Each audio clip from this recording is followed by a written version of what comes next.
1, 2, 3.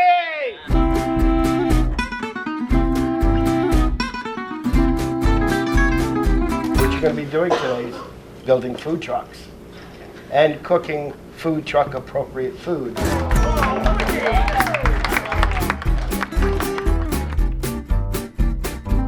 Half the team will work on the truck, half the team will work on the food.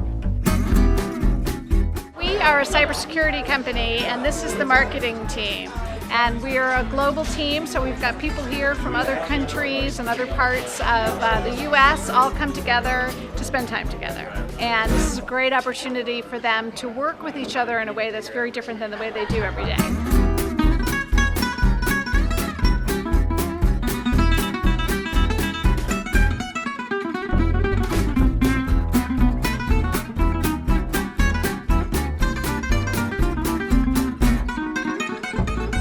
Take a look at these trucks.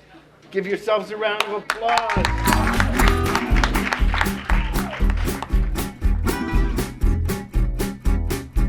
It's just amazing, really fun stuff.